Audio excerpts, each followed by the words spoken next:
واش العقل عنده لغة؟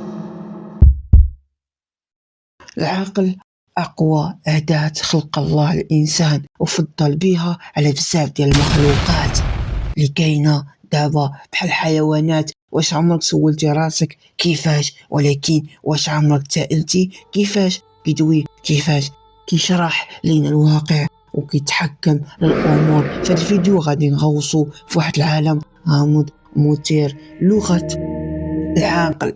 غادي نكتشفوا كيفاش نقراو الأفكار، نفهموا تصرفات ونتعاملوا مع المواقف بطريقة ذكية وفعالة. إذا كنت مهتم تفهم العقل ديالك مزيان تابعني حتى الآخر. إذا وصلت لنا ما تنساش متابعة ولايك وبارطاج باش نزيد نطور محتوى كتار إن شاء الله. طريقة عمل العقل البشري.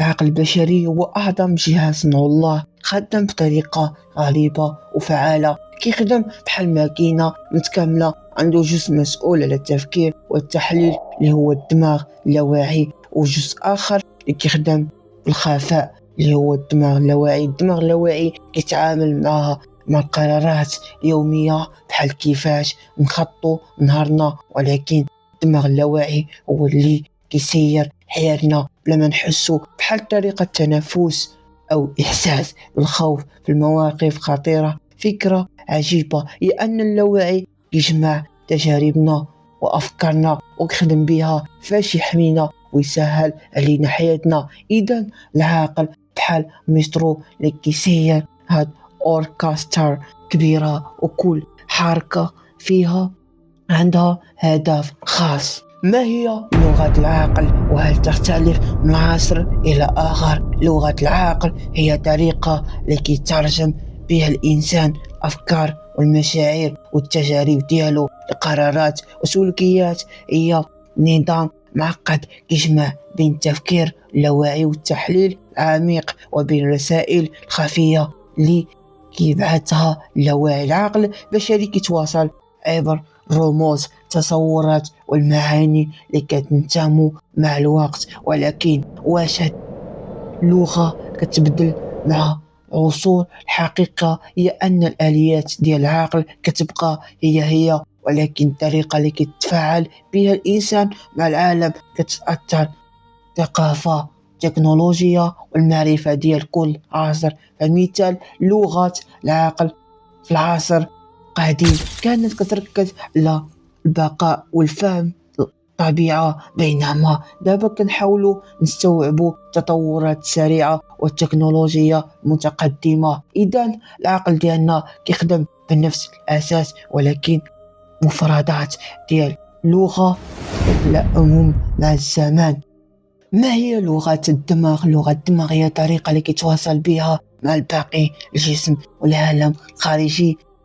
كتعتمد على إشارات كهربائية وكيميائية كتتناقل المعلومات بين الخلايا العصبية بسرعة هائلة. هذه اللغة كتعتمد على رموز دقيقة بحال كيفاش كيتفاعل الدماغ مع الخوف، السعادة أو الألم. كل تجربة فكرة أو شعور كتتراجم إشارات عصبية والدماغ كيعالجها باش يقرر شنو يدير. ورغم التعقيد ديالها، اللغة الدماغ هي أساس اللي كيسمح لينا نفهمو ونعيشو الواقع. مثال بحال شي حد في شي مشروع وكيبقى قوي وما كيتعصبش وكيقول فيها خير وغادي نعاود وغادي ننجح إن شاء الله.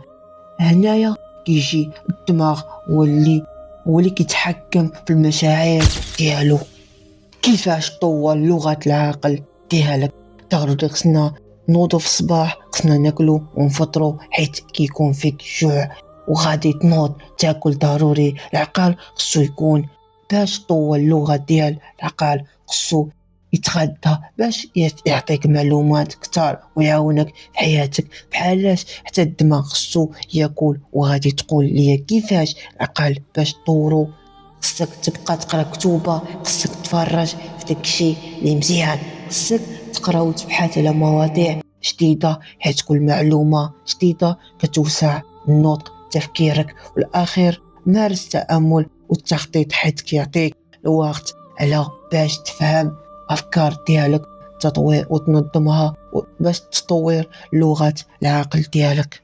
بزاف ديال المرات كنكونوا جالسين مع شي حد ولا شي حد كيكون وقع له شي حاجة وكنبقاو نخرجوا شي دور اللي حنا بيدنا كنبقاو نشوفوا كيفاش خرجنا هاد الدور، ولكن داك الكلام او داك النصائح اللي عطيتي لداك السيد كتبقى انت تعلموا من التجارب ديالك كل نهار.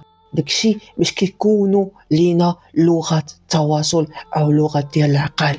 كتطلب الصبر بحال ملي كنتي صغير، غادي نقول لك كيفاش تعلمتي تهضر، انا غادي نجاوبك مي كتكون صغير ما كتكونش عارف والو ودماغك خاوي نفس حتى حاجة، ولكن باش الدماغ غادي يعمر باش يعطيك معلومات كتار كيبقى يسمع داكشي اللي كتسمع في الدار وكتكون اللغة وكيتغذى دماغك. اذا وصلتيني هنا ما تنساش متابعة ولايك وبارطاج باش نزيد نطور من المحتوى ونعطيك كتار ان شاء الله.